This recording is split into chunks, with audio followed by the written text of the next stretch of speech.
Hola, querido grupo, buenas tardes, bienvenidos a nuestra reunión de los martes.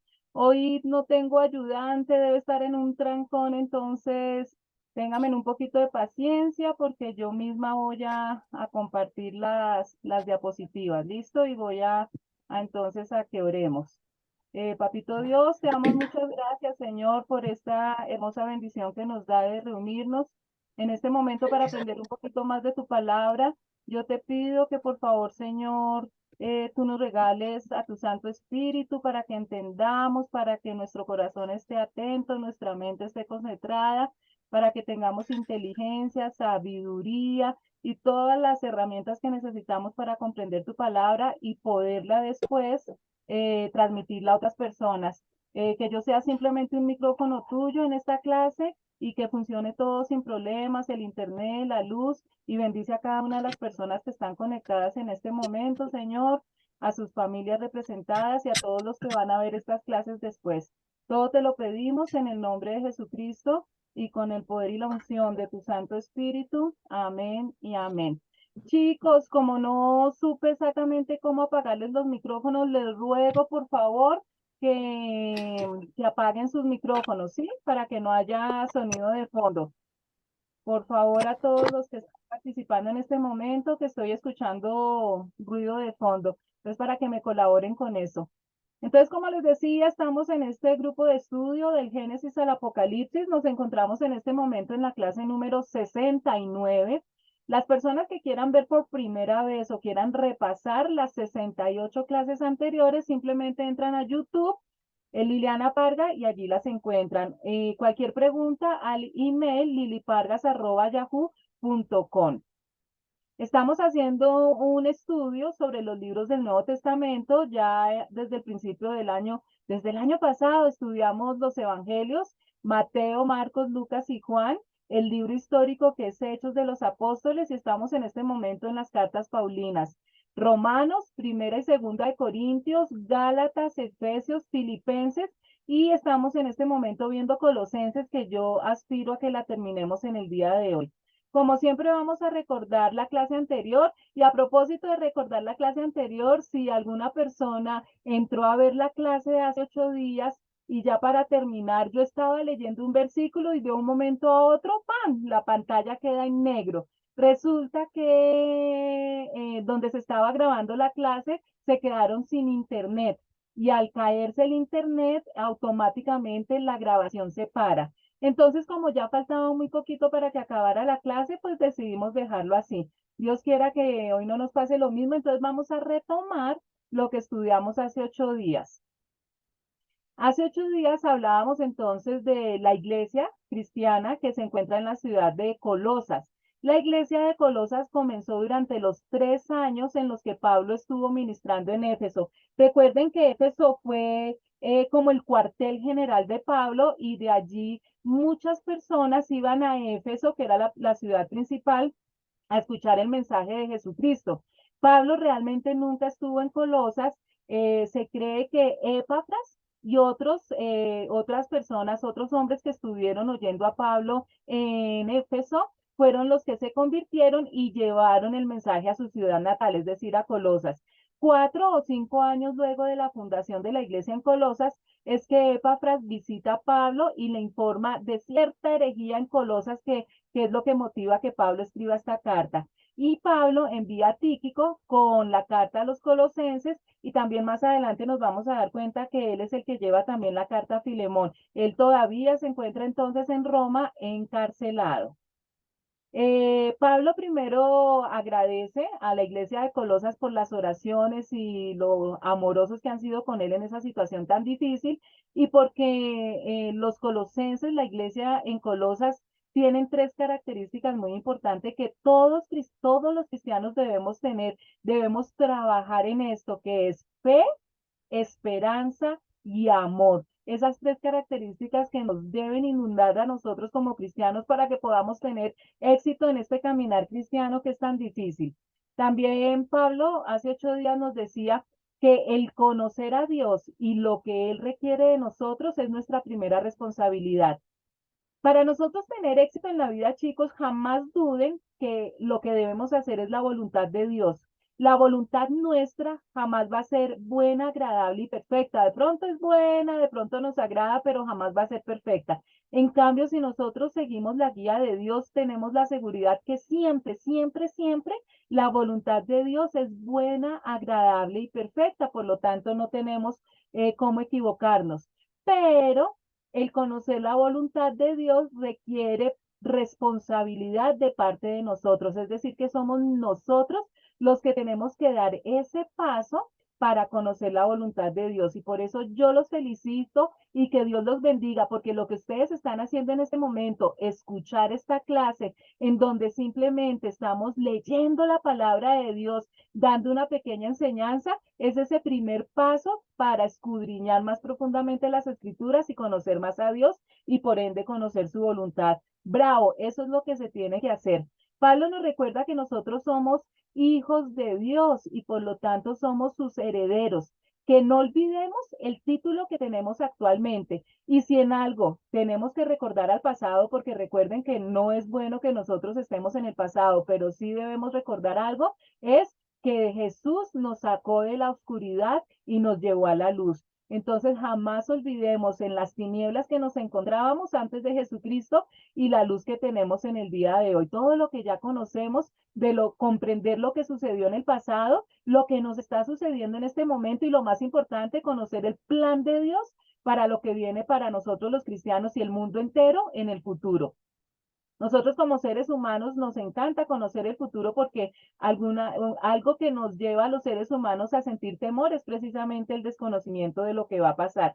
Y para eso Pablo nos dice que para tener esa paz, ese gozo y todas esas características del fruto del Espíritu Santo, lo más importante es conocer a Jesucristo y estar totalmente pegados a Jesucristo, aferrados a Él, cogidos como a la cosa más importante donde nos podemos aferrar en momentos de estar en alguna tragedia, alguna tribulación. Es nuestra ancla para nosotros estar firmes. Y Pablo nos recuerda, da unas características de Jesucristo para que no olvidemos la magnitud de la persona en la que estamos confiando. Y nos dice, Él es.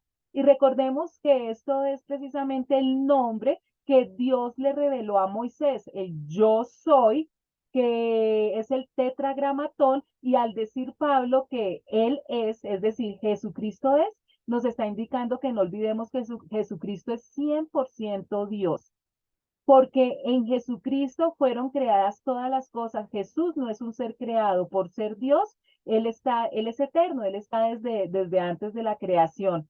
Y el hecho de que el Dios Padre haya planeado la redención y que Jesucristo voluntariamente se haya ofrecido para ser sacrificado en la cruz por nuestros pecados, eso agradó a Dios Padre. Y por eso nos dice, en Jesucristo habita toda la plenitud de Dios, toda la divinidad de Dios.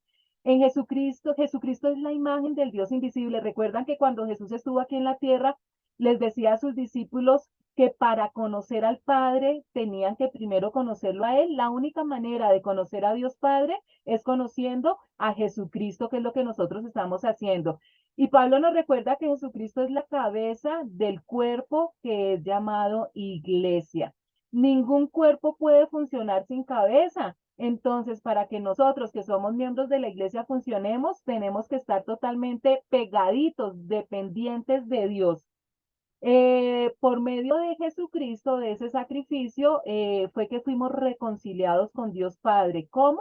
Mediante la sangre de su cruz. Entonces, Pablo les está recordando a los colosenses toda esta belleza y toda esta importancia de Jesucristo en nuestra vida. Y por lo tanto, cada vez que una persona estudia Colosenses, pues aprende todo esto. Y Pablo no solamente, él no se dedicaba a predicar de su testimonio, de sus experiencias, sino que Pablo predicaba únicamente de Jesucristo, que es la base, chicos, que nosotros debemos tener en nuestra vida. Es triste, no sé si a ustedes les ha pasado o conocen a alguien que les haya pasado, de personas que van a la iglesia y se decepcionan del pastor o de algún líder o de algún amigo, de algún conocido de la iglesia, se decepcionan y no vuelven, se retiran de los caminos de Dios. Eso es un craso error, porque nosotros no vamos a la iglesia para seguir a un hombre, no vamos para seguir a un pastor, ni a un líder, ni a un compañero. Nosotros únicamente vamos para seguir a Jesucristo. Entonces, si tú estás dudando volver a una iglesia porque has conocido los pecados de algún otro cristiano, cuidadito con pensar salirte de los caminos de Dios, porque quiere decir que entraste mal, entraste con la mirada puesta en un hombre. Y eso no es así. La misma Biblia nos dice, maldito el hombre que confía en el hombre. Nuestros ojos deben estar puestos únicamente en Jesucristo, que es lo que Pablo está enseñando en esta carta. Pablo quería todo el evangelio para todo el mundo. Él sí comprendió perfectamente lo que Jesucristo vino a hacer para volver un solo cuerpo a los judíos y a los gentiles. Recuerden que para los judíos fue muy difícil y aún lo es comprender que el plan de salvación no era únicamente para los judíos. Pablo sí comprendió muy bien eso. Pablo enseña a todo hombre a que se presenten perfectos en Cristo porque eso conlleva el perfeccionamiento de toda la iglesia. Nosotros como cristianos tenemos una gran responsabilidad porque somos los representantes de Jesucristo en la tierra. Cuando una persona que no es cristiana nos ve a nosotros, se supone que nosotros les estamos mostrando la persona de Jesucristo con nuestro testimonio. Y por eso Pablo nos aconseja y nos exhorta que tenemos que vivir una vida santa para que las otras personas vean reflejadas a Jesucristo en nuestra vida. Es muy difícil, por eso es que nosotros tenemos que estar preparándonos, por eso es que vamos a la iglesia, por eso es que seguimos aprendiendo día a día, porque eso no es nada fácil. La obra de Pablo estaba llena de la fuerza poderosa de Dios. Nosotros no podemos hacer absolutamente nada sin Dios, pero la potencia de Dios en su vida no significó que Pablo no hiciera nada. Él trabajó duro. Así que nosotros tampoco podemos esperar. Si eso le tocó a Pablo, que tenemos el poder del Espíritu Santo, sin embargo, semejante instrumento de Dios le tocó trabajar duro, pues nosotros también mucho más. Es sacrificar muchas cosas en nuestra vida para poder alimentarnos intelectual y espiritualmente con la palabra de Dios. Las cosas no entran por ósmosis, no es que me quede acostada encima de la Biblia y al otro día ya voy a conocer a la persona de Jesucristo, es leyendo, escudriñando y practicando. Pablo nos dice, les decía, a la iglesia de Colosas y nos repite a nosotros, no se dejen engañar, porque es que las falsas enseñanzas entre los colosenses estaban marcadas por un énfasis en filosofías y huecas sutilezas, así las llama Pablo. La mayoría de ellas eran según las tradiciones de los hombres, que es lo mismo que nos está recalcando Jesucristo en estos tiempos. Y él lo llama filosofías con huecas sutilezas, es decir, que están empezando a introducir una cantidad de mentiras, encubriéndolas como verdad. Las personas que no conocen la verdad del Evangelio se dejan engañar fácilmente, pero esas mentiras están siendo tan sutiles y tan poderosas que muchos cristianos también se están dejando engañar. Entonces hay que tener cuidado porque solamente son tradiciones de hombres y la importancia, por ende, de conocer la verdad a través de la Biblia para no dejarnos engañar. La mayoría de los cristianos colosenses eran gentiles, es decir, no eran judíos, y ellos no estaban físicamente circuncidados, ellos ni conocían el Antiguo Testamento, ni las tradiciones, ni las leyes judías.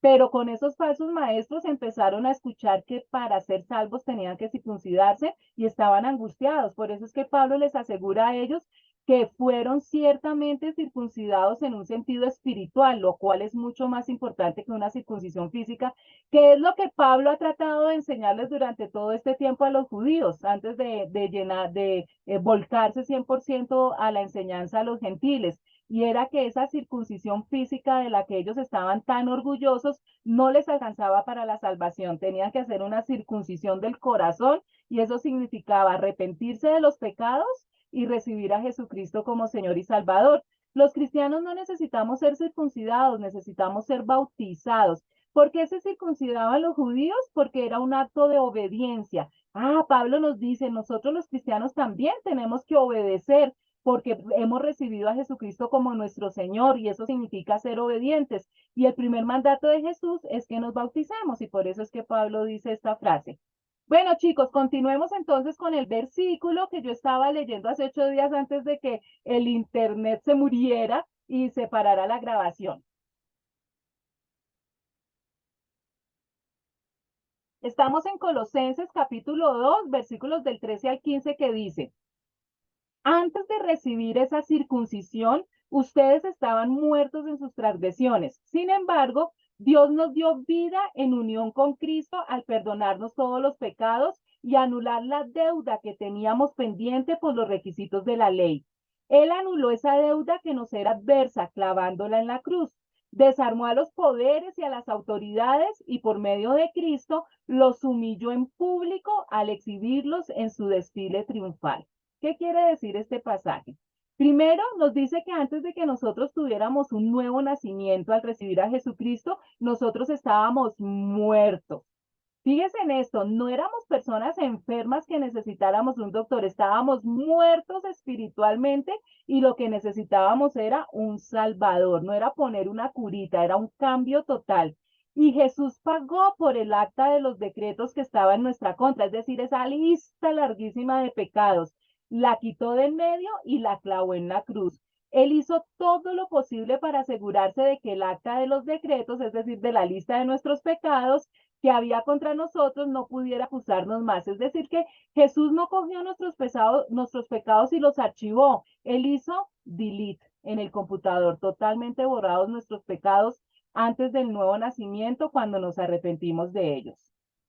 Así que nadie los juzgue a ustedes por lo que comen, beben o con respecto a días de fiesta religiosa, de luna nueva o de sábado. Todo esto es una sombra de las cosas que están por venir. La realidad se halla en Cristo. Y Pablo aquí también lucha con lo que ha luchado en otras iglesias, por el legalismo. Y parece mentira que 2000 años después de que el Evangelio es tan claro a través de los discípulos, todavía sigamos eh, eh, tratando de enseñar sobre el legalismo.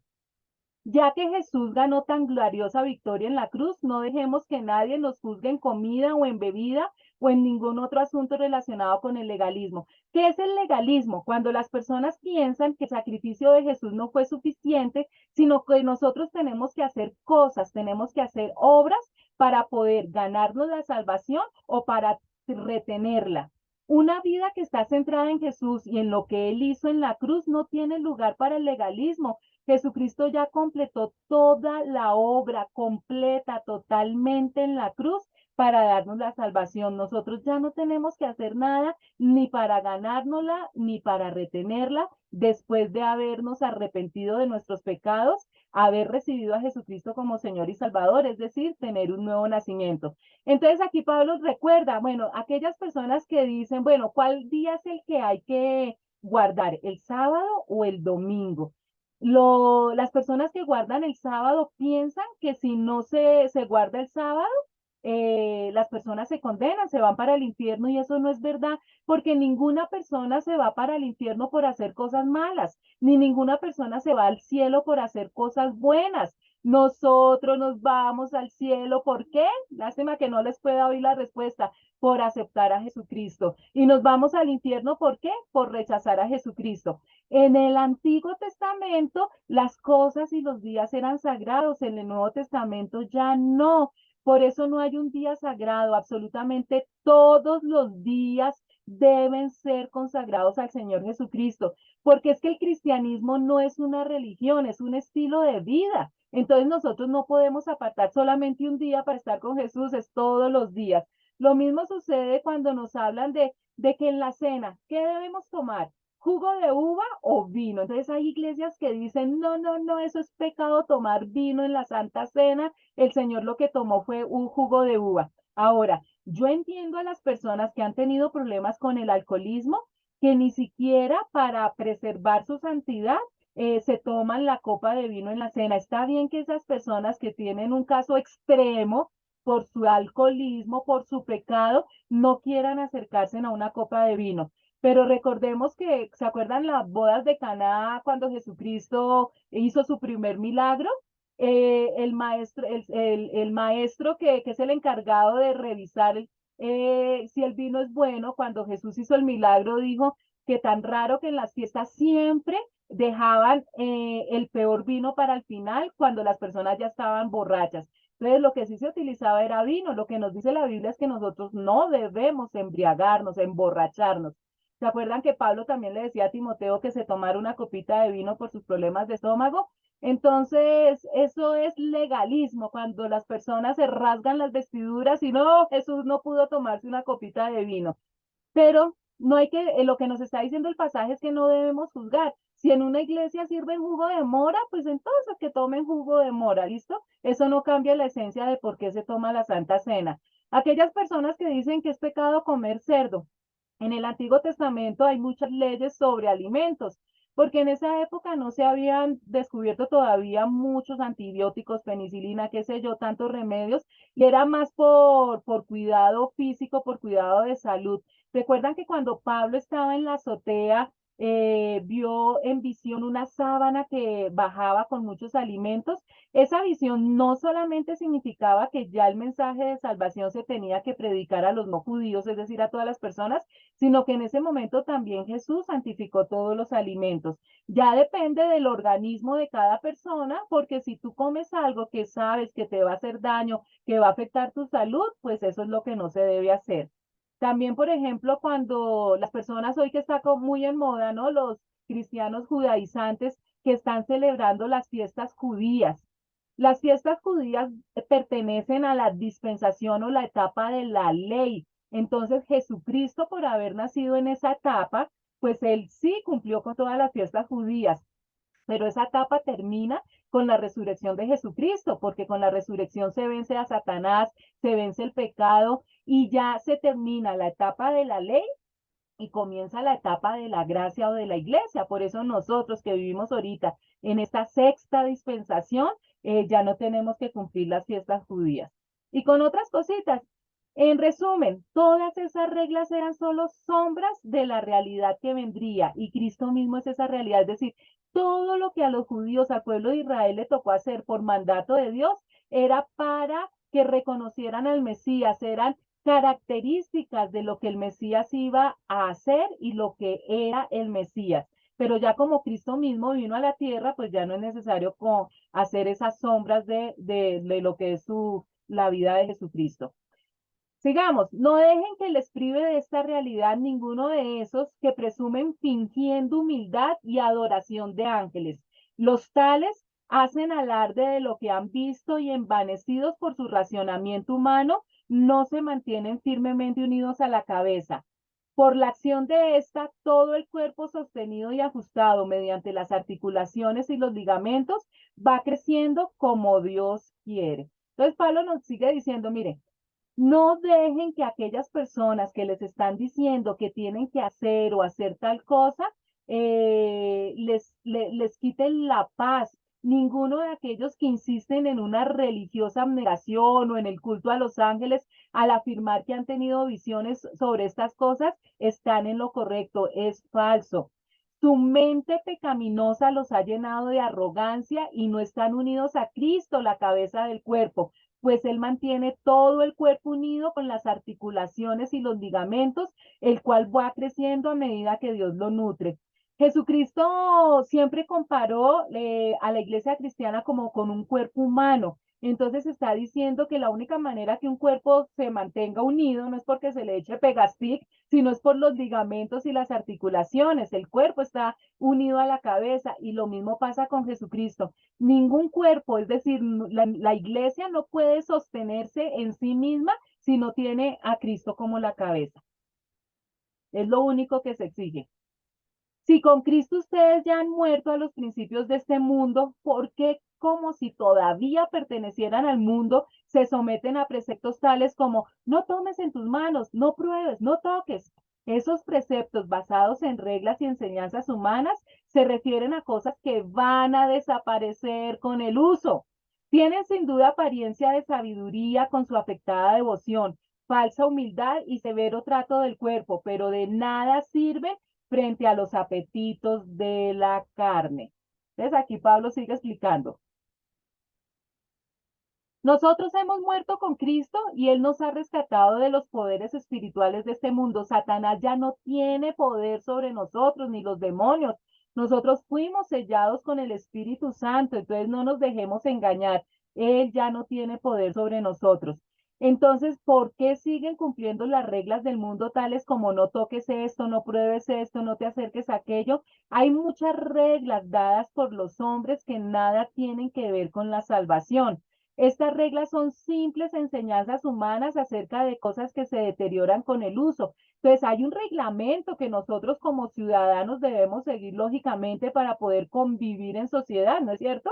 Y debemos seguir esas leyes, pero esas leyes va a pasar el tiempo. Hay otras personas que podrán parecer sabias porque exigen una gran devoción, una religiosa abnegación y una severa disciplina corporal, pero a una persona no le ofrecen ninguna ayuda para vencer sus malos deseos. Hay unas reglas hechas por hombres que nosotros debemos seguir porque es lo que nos permite vivir en sociedad.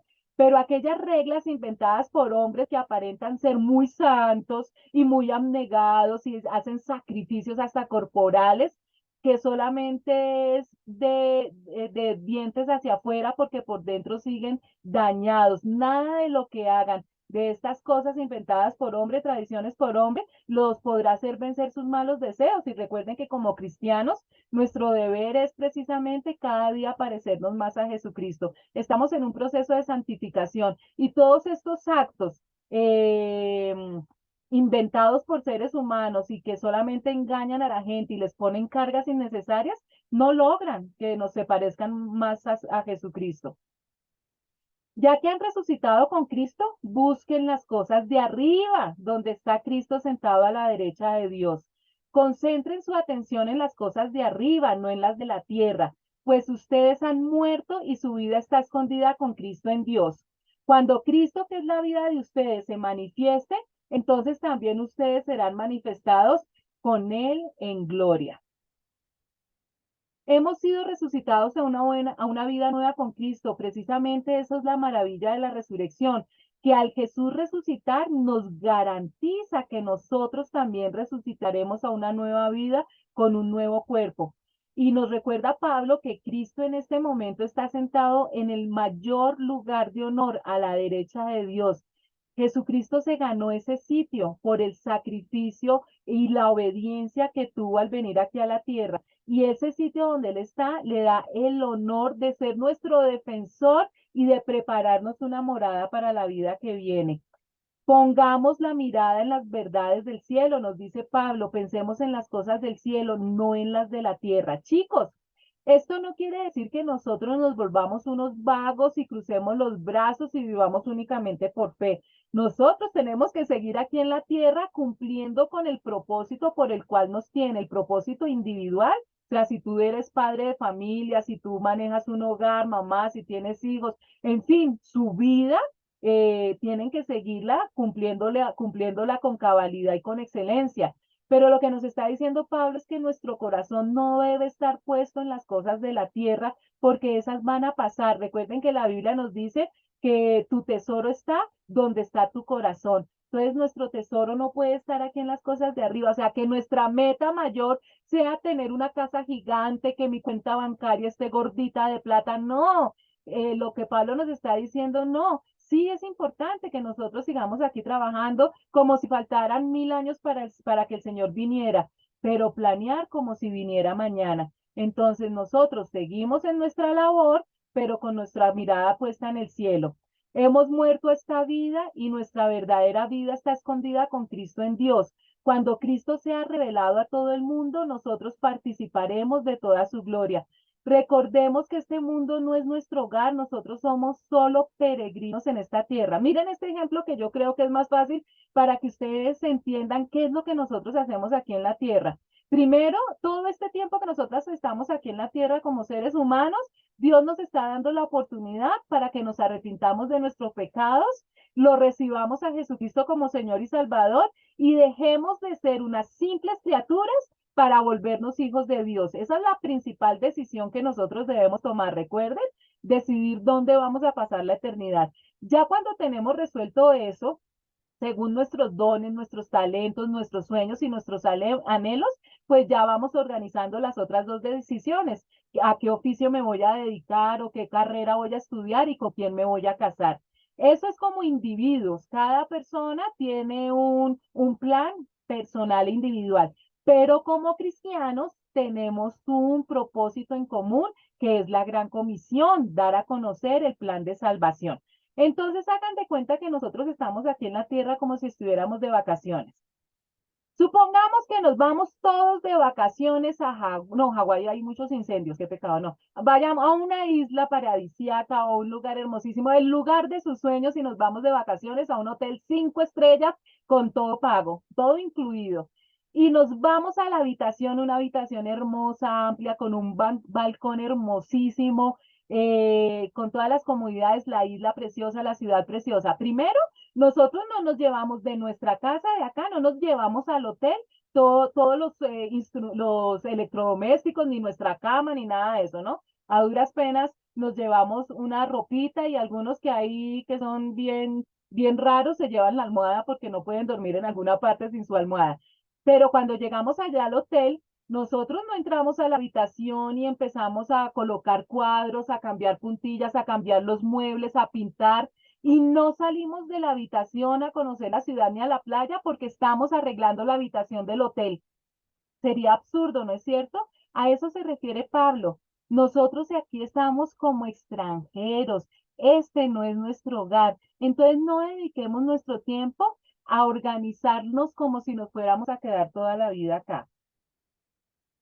Colosenses capítulo 3, versículos 5 al 8 dice, por tanto, hagan morir todo lo que es propio de la naturaleza terrenal, inmoralidad sexual, impureza, bajas pasiones, malos deseos y avaricia, lo cual es idolatría.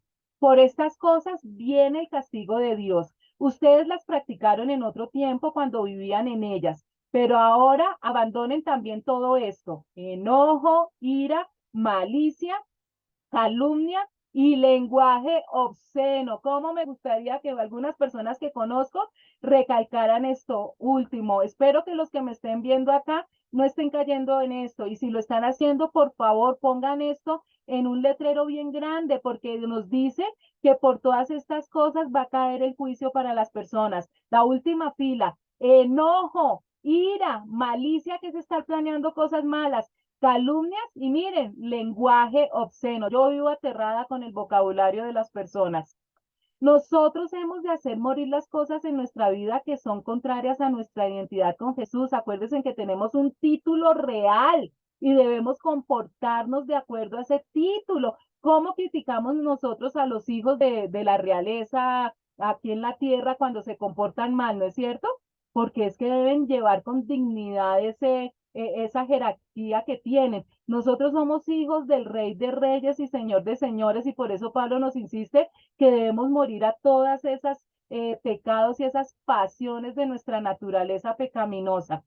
No debemos simplemente suprimir o controlar los actos y actitudes perversas. Nosotros debemos de eliminarlos de nuestra vida. Debemos de exterminar completamente la vieja forma de vivir. ¿Es fácil? No. Repito mucho eso, ¿no es cierto? Porque es que no es fácil. Pero por eso es que tenemos que recalcarlo tanto, chicos. Y cuando yo se los estoy diciendo a ustedes, yo ya me lo he dicho a mí también muchas veces, preparando estas clases, cuando las practico para enseñárselas, me lo repito y me lo repito, porque soy la que más lo necesito también. Debemos estar trabajando en eso. Es mucho más fácil tomar en cuenta un pecado que no conocemos por nombre propio. Por eso es que Pablo da esta lista específica para que nosotros recordemos los pecados. Cuando nosotros nos acercamos a Dios y simplemente le decimos, Señor, perdona nuestros pecados o perdona nuestras faltas, se ven como más suaves, ¿no es cierto? Pero cuando nosotros las enumeramos por nombre propio, la cosa se pone más seria. Por eso es que tenemos que tener en cuenta esta lista. Pablo ya había hablado de esto en otras cartas y sin embargo aquí vuelve y la recalca, ¿no?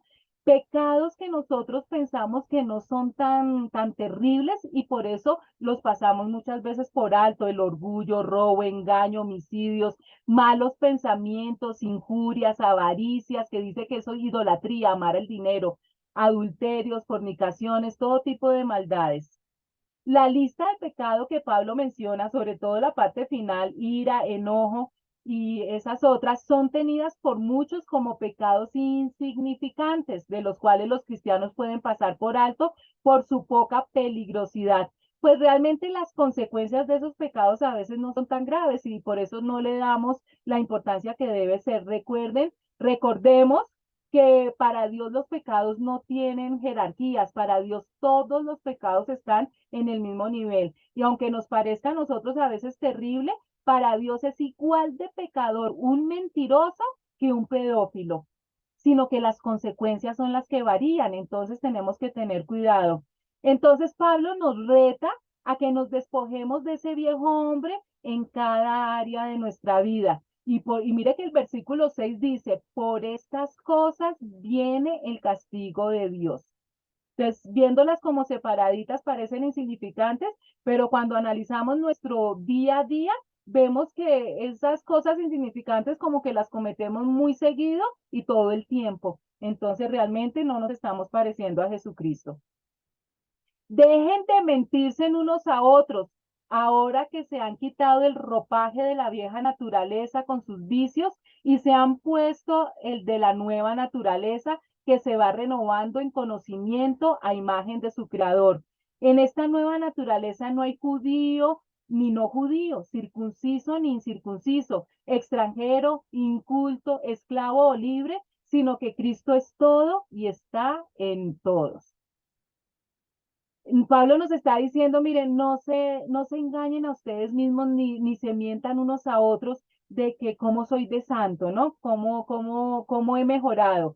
Porque ustedes ya se han quitado la vieja naturaleza pecaminosa y todos sus actos perversos. Es quitárselos totalmente porque nos debemos vestir con la nueva naturaleza y se renovarán a medida que aprendan a conocer a su creador y se parezcan más a él. Recuerden que Jesús no vino a ponernos unos retazos en nuestra vieja naturaleza, es decir, como a remendar nuestro temperamento y nuestro carácter. Él vino a crearnos nuevecitos, nuevecitos. Por eso es que se llama un nuevo nacimiento, porque es dejar atrás todas esas cosas horribles que teníamos y ser nuevas criaturas. Y aquí Pablo nos dice que para poder lograrlo, porque no es fácil, lo primero que tenemos que hacer es aprender a conocer a Dios, porque lo que nos dice la Biblia, el Evangelio, es que nosotros cada día tenemos que parecernos más a Cristo. Y para imitar a alguien, pues primero tenemos que conocerlo, que nuevamente los felicito, es lo que ustedes están haciendo al escuchar estas clases. En esta vida nueva, no importa si uno es judío o gentil, si está o no circuncidado, si es inculto, si es incivilizado, esclavo o libre, porque lo único que importa es la sinceridad del corazón de arrepentirme de mis pecados y de recibir a Jesucristo y empezar a caminar cogidito de la mano de Jesucristo y dejarme guiar por el Espíritu Santo. Tenemos muchas ayudas. Es difícil, pero Dios nos ha mandado ayudas. No lo hacemos nosotros solitos. Cristo es lo único que importa y Él vive en todos nosotros. Fíjense que toda esta carta, recuerden que toda esta carta de Pablo a los colosenses es para que nosotros pongamos a Jesucristo en el lugar que corresponde, en el primer lugar en nuestra lista, en el podio donde debe estar, para que nosotros siempre estemos mirando su rostro. Por lo tanto, como pueblo escogido de Dios, nosotros los cristianos, santo y amado, revístanse de afecto entrañable y de bondad, humildad, amabilidad y paciencia, de modo que se toleren unos a otros y se perdonen si alguno tiene queja contra otro. Así como el Señor los perdonó, perdonen también ustedes por encima de todo, vístanse de amor, que es el vínculo perfecto. Entonces, esto está hermosísimo porque Pablo nos dice que dado que Dios nos eligió para que seamos su pueblo, santo y amado por Él, nosotros tenemos que vestirnos. Mire, primero nos da una lista de las cosas que no debemos tener, pero Él no nos deja, así como cuando nos dan las dietas, yo que soy especialista en que me den, que va uno al médico, a la nutricionista y le da a uno la lista de lo que no puede comer y es un larguero así, pero jamás le dicen a uno qué es lo que puede comer. Pablo no hace eso. Pablo nos dice todo lo que nosotros no debemos hacer, pero también nos dice qué es lo que debemos tener en nuestra vida. Y nos dice que nosotros debemos vestirnos de una manera tierna, compasión, bondad, humildad, gentileza y paciencia. Y si ustedes se ponen a analizar cada una de estas características, una persona que tiene estas características es una persona hermosa y así sea, no sea muy agradable físicamente, yo se los aseguro que ustedes se encuentran con una persona de estas características y todo el mundo la ve hermosa. Recuerden, compasivos, bondadosos, humildes, gentiles y pacientes. Y estoy casi segura que la mayoría de nosotros carecemos de estas características, por eso se recalca tanto. Seamos compasivos con las faltas de los demás y perdonemos a todos los que nos ofenden. Hay tanta preocupación, tanto estrés, que la gente está siempre a la defensiva, ¿no es cierto? Uno no les puede hacer tocar un poquitico porque explotan. Es impresionante, por las bobadas más grandes uno ya no puede confrontar a una amiga por algo que está haciendo mal porque la amistad de 30 años se daña. Ya no puede uno hacer cualquier cosa en la casa que no esté de acuerdo con alguna de las personas porque ya no le vuelven a hablar el familiar. Es algo terrible y Pablo nos dice, mire, nosotros tenemos, es normal que nosotros en el momento de pronto porque el sentir enojo no es pecado, es una emoción que hace parte de nuestra vida. Pero 8 días, un mes después, todavía estar bravo con una persona por unas bobadas, Pablo nos recalca, debemos perdonarnos, porque Jesús, Dios nos perdonó a nosotros y esa es la razón más grande que pueda existir. Y Pablo nos recuerda que por encima de todo nos debemos vestir de amor, que es el vínculo perfecto. Lo que sostiene toda relación es el amor, por eso es que por el amor nosotros perdonamos cualquier otra ofensa. Y es lo que más necesitamos nosotros aprender en este momento que estamos viviendo tan duro y el momento que se viene. Que gobierne sus corazones la paz de Cristo, a la cual fueron llamados en un solo cuerpo, y sean agradecidos. Que habiten ustedes la palabra de Cristo con toda su riqueza. Instruyanse y aconséjense unos a otros con toda sabiduría.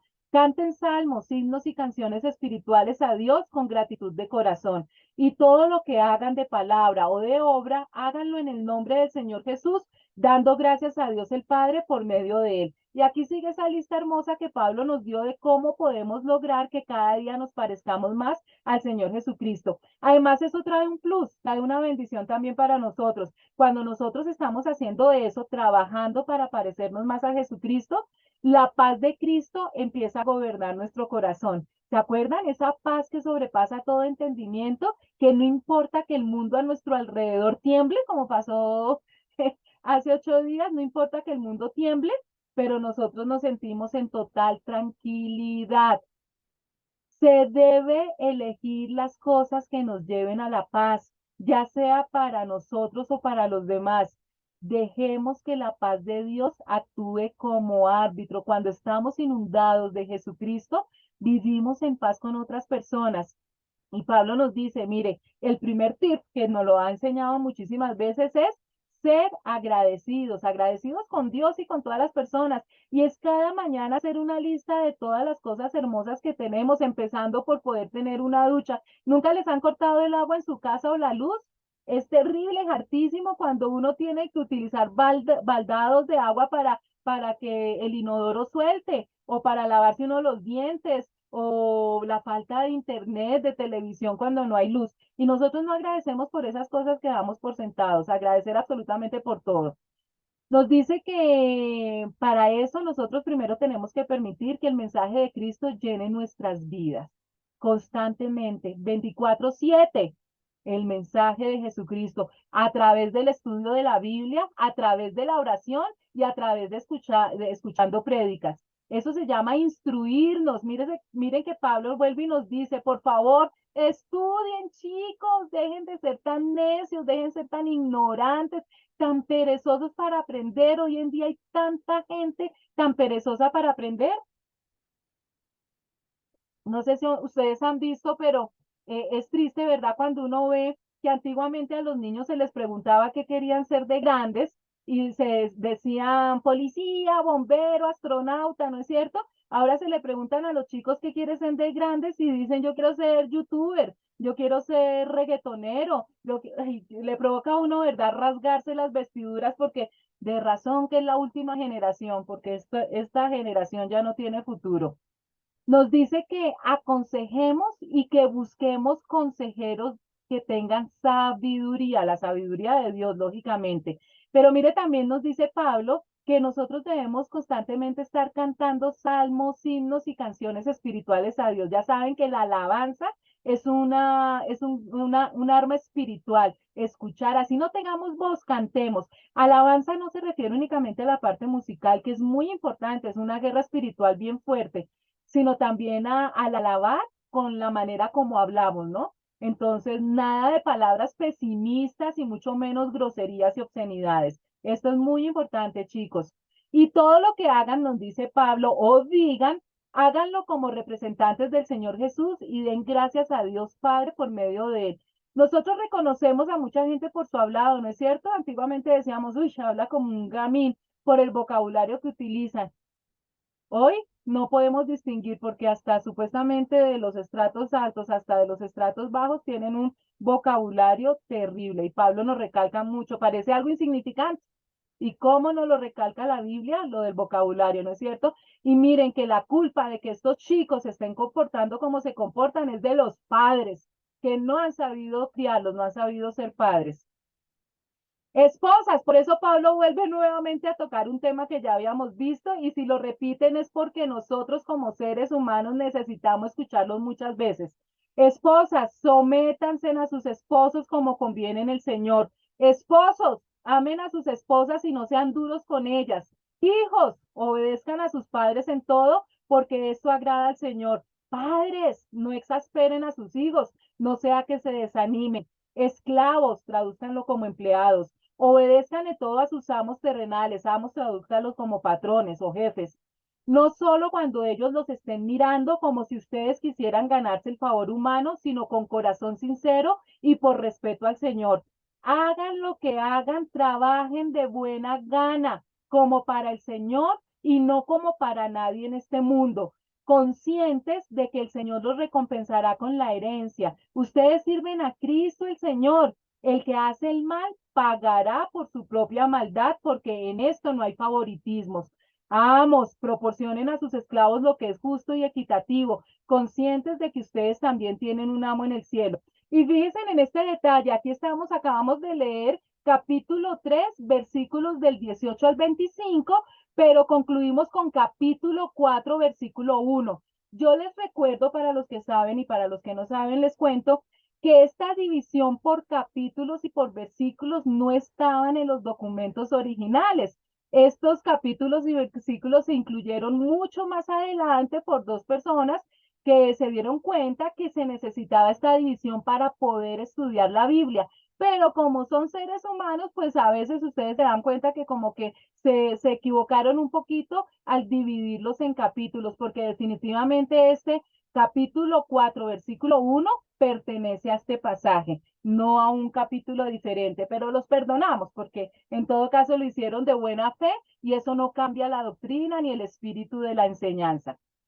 Entonces, ¿qué nos está diciendo Pablo? Algo que nosotros ya sabemos. Espero, maridos, ¿cuál es la obligación mayor? Fíjense que no es la única, pero la mayor y más sagrada. Maridos, amen a sus esposas como Cristo amó a la iglesia hasta entregar sus vidas por ellas. Punto. Esposas, respeten a sus maridos. Eso quiere decir respetar el rango que Dios les ha dado como cabeza del hogar. Punto. Hijos, obedezcan. Debemos honrar a padre y madre. Padres, disciplinen. Fíjense que hay que disciplinar, porque se acuerdan que ya estudiamos ese versículo que se malinterpreta. Disciplinen para que otras personas no tengan ira sobre ellos por ser más disciplinados. Entonces hay que disciplinar, pero con amor. Disciplina con amor. Empleados, trabajen de buena gana en todo lo que hagan, como si fuera para el Señor y no para la gente. No importa el empleo que tú tengas, la empresa donde estés, el trabajo que tengas, tu jefe es Dios, entonces trabajen como para Dios. Y jefes, sean justos e imparciales con sus empleados. Y recuerden que ustedes también tienen un jefe en el cielo. Muchos jefes creen que son lo último, ¿no es cierto? Que no hay nadie por encima de ellos. Pues que no se les olvide que también tienen un jefe que es Dios. Dedíquense a la oración, perseveren en ella con agradecimiento y al mismo tiempo intercedan por nosotros a fin de que Dios nos abra la puerta para proclamar la palabra, el misterio de Cristo por el cual estoy preso. Oren para que yo lo anuncie con claridad como debo hacerlo. Vivan sabiamente con los que no creen en Cristo, aprovechando al máximo cada momento oportuno. Que su conversión sea siempre amena y de buen gusto. Perdón, que su conversación, cero iban como cuatro, ¿no es cierto? En este solo pasaje, conversación, sea siempre amena, no tiene uno que ser aburrido y de buen gusto. Aquí entra nuevamente el vocabulario. Así sabrán cómo responder a cada uno. Entonces, ¿qué nos sigue recordando Pablo? La importancia de la oración. Así como la alabanza, el arma más poderosa que nosotros tenemos como cristianos es la oración, porque la oración es la que abre un puente en el mundo sobrenatural para hacer un cambio en el mundo natural. Para que algo suceda aquí en este mundo físico, nosotros tenemos que acudir al mundo espiritual, que es el más importante. Es más importante el mundo espiritual que el mundo físico. Y para que algo cambie acá, a través de la oración es que podemos hacer ese cambio. Pablo apoyó a la iglesia de los colosenses a través de sus oraciones por ellos. Sus vidas y ministerios continuarían prosperando mientras continuaran vigilando la oración. No hay iglesia que funcione sin oración. No hay cristiano que funcione sin oración. Y aquí nos dice Pablo que debemos orar unos por otros. Y algo muy bonito, recuerdan que vimos ya la mano de Dios, que son esas 9 personas, instrumentos de Dios que los dotó con unas cualidades especiales como funcionarios de la iglesia, que trabajan a tiempo completo como ministros en una iglesia y que utilizamos también la mano. Pues aquí también la oración la utilizan como ejemplo con una mano, porque nosotros necesitamos aprender a orar. Ya sabemos que Dios nos dio un modelo perfecto que es el Padre Nuestro, pero esto nos explica un poquito más. Entonces, miren la mano, esto tan bonito. La oración debe empezar con el dedo meñique, que es la adoración. Es recordando a quién nos estamos dirigiendo, porque nosotros no debemos, no podemos ser igualados, nosotros debemos respetar que nos vamos a dirigir a Dios, el creador de todas las cosas, a nuestro Padre, y lo tenemos que hacer con todo respeto y por eso empezamos con una adoración. El siguiente dedo es el de la confesión, donde yo me arrepiento de mis pecados. El dedo del corazón, fíjese que es el dedo de acción de gracias. Ya vimos lo importante que es la gratitud. Y el dedo del corazón es el que nos indica que debemos dar gracias de todo corazón. El dedo, el anular, que es donde está el anillo, es el de la intercesión. Recordemos que no estamos solos y entonces es empezar a orar por todas las demás personas. Y el dedo gordito, que es el dedo más grande, ahí sí sacamos nuestra lista de mercado, las súplicas y todo lo que pedimos a Dios. Entonces me parece muy bonito esta analogía que se hace con la mano para que aprendamos a orar. Y que no olvidemos jamás nuestro gran propósito como cristianos, la gran comisión. Debemos vivir sabiamente con los que no creen en Cristo, que abundan a nuestro alrededor y que tendemos a perder la paciencia. Chicos, yo lo sé, yo los comprendo, a mí también me pasa. Es tan difícil vivir con alrededor de gente necia y toca orar mucho por eso, porque cada día nos van a atacar más.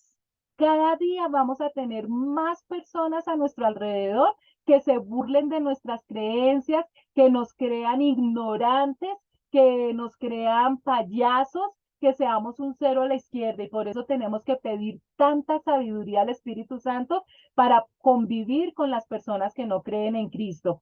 Que aprovechemos al máximo cada oportunidad. El Espíritu Santo nos va a susurrar en qué momento le vamos a poder hablar a una persona para poder que sea el momento oportuno y no que de pronto la embarremos y en vez de acercar a esa persona a Cristo la alejemos. Que nuestras conversaciones deben ser cordiales y agradables, independientemente de hablar del plan de salvación, que la gente le agrade estar con nosotros por nuestras conversaciones, que tengamos la respuesta adecuada para cada persona y para esto es necesario que nosotros aprendamos la palabra de Dios, que nos instruyamos y que sepamos de algunos, de varios temas. Es impresionante. Yo conozco gente que solamente se puede hablar con ellos de fútbol o de deportes, no tienen absolutamente ningún otro tema. Es hartísimo. Nosotros tenemos la responsabilidad, no ser sabios en todos los temas, nadie logra eso, pero sí al menos a mí no me gusta el fútbol para nada, pero sé que la Copa Mundial Femenina la ganó España y le ganó Inglaterra y no vi ningún partido. Es tener un poquito de conocimiento de las cosas que pasan a nuestro alrededor. Como dice Agustín Laje, es no ser idiotas.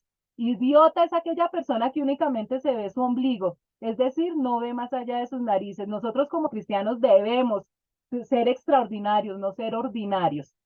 Recordemos eso. Nuestro querido hermano Tíquico, fiel servidor y colaboraron en el Señor, les contará el detalle cómo me va. Precisamente lo envío a ustedes para que sepan cómo estamos y para que cobren ánimo. Va con Onésimo, querido y fiel hermano, que es uno de ustedes. Ellos lo pondrán al tanto de todo lo que sucede aquí. Entonces aquí Pablo ya se está despidiendo en la carta y nos habla. Fíjense que hemos conocido otros nombres diferentes a los apóstoles, ¿no es cierto? A veces leemos muy superficialmente y pensamos que fueron como poquitas las personas que contribuyeron al inicio de la iglesia cristiana, pero aquí con Pablo vemos y deben haber muchas personas anónimas que ni siquiera su nombre aparece en la Biblia, pero que fueron grandes fichas especiales en los inicios de la iglesia cristiana. Aquí nos habla de Epafras, que ya lo habíamos conocido, a Tíquico y conocemos un nombre nuevo, Onésimo. Epafras, quien trajo la noticia de Colosas a Pablo en Roma, no regresaría a Colosas pronto. Entonces Pablo envió a Tíquico en su lugar y por eso lo nombra aquí. Onésimo era un esclavo de un creyente en Colosas, pero él huyó y tuvo contacto con Pablo en Roma. Allí Onésimo se convirtió en cristiano y en un dedicado ayudante de Pablo. Su historia continúa en la carta de Pablo a Filemón. Pablo escribe una carta que se llama Filemón y allí vamos a saber más de Onésimo, pero la primera vez que Pablo lo nombra es aquí en la carta a los Colosenses. Aristarco, mi compañero de cárcel, les manda saludos como también Marcos, el primo de Bernabé. En cuanto a Marcos, ustedes ya han recibido instrucciones, si va a visitarlos, recíbanlo bien. También los saluda Jesús, llamado Justo. Estos son los únicos judíos que colaboran conmigo en pro del reino de Dios y me han sido de mucho consuelo. Pablo está mandando la carta con un grupo de personas y pues Pablo les habla de ellos para que los reciban bien. Primero nos habla de Aristarco. Él era un macedonio de Tesalónica que estaba con el apóstol cuando la multitud en Éfeso lo apresó. También Aristarco estaba con Pablo cuando él zarpó hacia Roma. Recuerdan que fue ya encarcelado bajo la custodia romana. Y aquí Pablo lo llama mi compañero de prisiones. Parece ser que Aristarco tenía un hábito interesante y era estar con Pablo en tiempos difíciles. Siempre que encarcelaban a Pablo, el que estaba ahí a su lado era Aristarco, entonces también a él lo encarcelaban. Entonces, pues un fiel compañero de prisiones.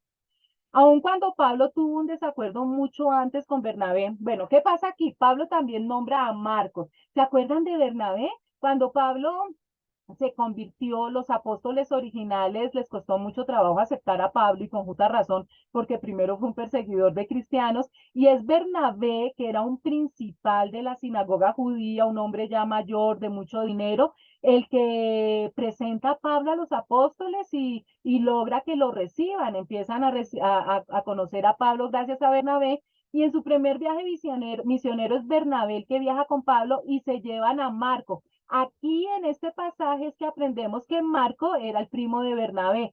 En su segundo, bueno, cuando estaban en la mitad del viaje misionero, Marco era un jovencito, era adolescente y recuerdan que siempre que ellos iban a predicar, los perseguían, los insultaban, los apedreaban. En la mitad del viaje, Marco, que era todavía muy joven, pues se asustó y le dio mamitis y se devolvió para su casa. Y eso a Pablo no le gustó, pero nadita. En el segundo viaje misionero que se iba con Bernabé, Bernabé se quería llevar también a su primo Marco y Pablo no le gustó la idea para nada. ¿Y cómo sería la pelea? Que se dividieron, partieron cobijas y Bernabé se fue con su primo Marco y ahí es cuando Pablo se va con Silas.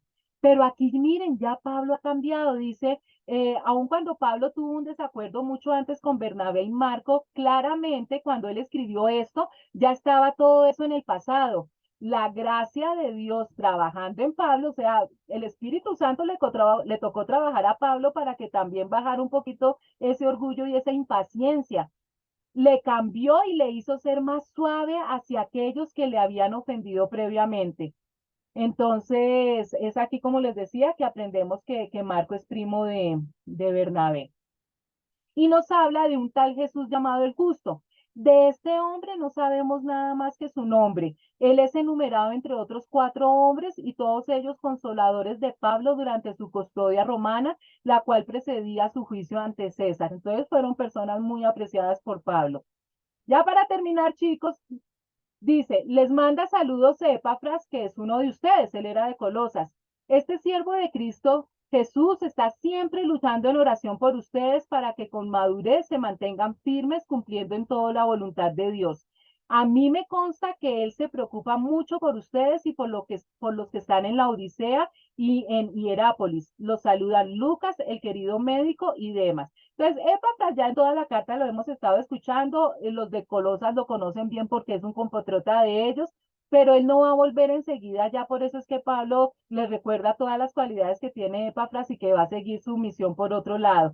Pero nos habla también de Lucas, ¿se acuerdan de Lucas? Súper conocido. Lucas fue el que escribió el cuarto evangelio, Mateo, Marcos, Lucas, el tercer evangelio. Si ven la importancia de conocer los evangelios en orden, Mateo, Marcos, Lucas y Juan. Lucas escribió el evangelio de Lucas y el libro de los Hechos de los Apóstoles. En este versículo es que nos enteramos que Lucas era médico. Fíjense que en los anteriores libros no lo sabíamos, sino es en este versículo. Y nos habla de un tal Demas. O sea, Demas está acompañando a Pablo en este momento, pero más adelante vamos a volver a oír hablar de Demas, pero de una manera triste porque Pablo se refiere a Demas que lo abandonó, que lo traicionó. En este momento no lo sabemos, pero más adelante Pablo se vuelve a referir a Demas. Saluden a los hermanos que están en la Odisea, como también a Ninfas y a la iglesia que se reúne en su casa. Una vez que se les haya leído a ustedes esta carta, que se lea también en la iglesia de la Odisea y ustedes lean la carta dirigida a esa iglesia. Díganle a Arquipo que se ocupe de la tarea que recibió en el Señor y que la lleve a cabo. Yo, Pablo, escribo este saludo de mi puño y letra. Recuerden que estoy preso, que la gracia sea con ustedes. Los últimos versículos, ¿qué nos dicen?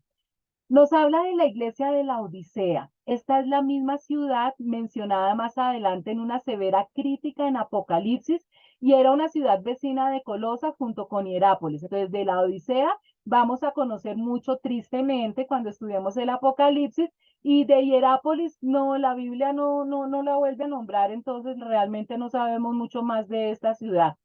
Nos habla de ninfas y con ninfas pasa algo curioso.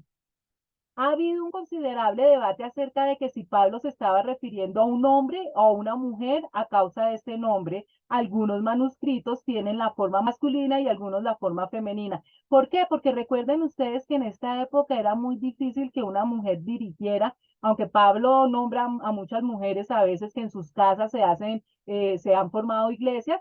Entonces algunos discutían que no era posible que fuera una mujer la que estuviera dirigiendo esta iglesia, sino que este era un hombre.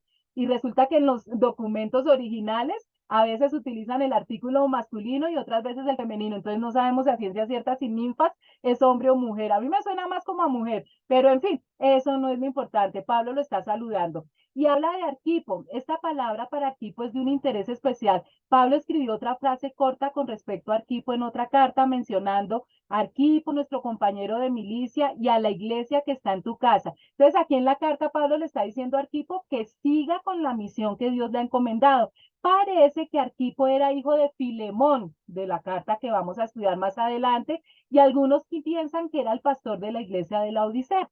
Entonces, no lo sabemos a ciencia cierta, pero hay muchos comentaristas que piensan eso. Chicos, Pablo generalmente dictaba sus cartas y personalmente firmaba el escrito, firmaba la carta al final con su propia mano. Y termina con esta frase, recuerden que estoy preso. Hay mucha emoción, hay tristeza y fuerza en esta simple frase. Pablo no solamente conocía el confinamiento y la soledad del prisionero, él también no tenía la certeza de saber si su caso ante la corte de César resultaría en su ejecución. Él escribió esta frase con muchas emociones encontradas porque no sabía si era la última vez que iba a poder escribir una carta. Ya pronto también lo iban a ejecutar. Y chicos, aquí terminamos nuestra carta a los colosenses y Dios mediante, comenzamos dentro de 8 días, primera a los tesalonicenses. ¿Listo? Entonces, Dios mediante, nos volvemos a encontrar dentro de 8 días para empezar una nueva carta. Gracias por su asistencia, que tengan una hermosa semana. Dios los bendiga grandemente.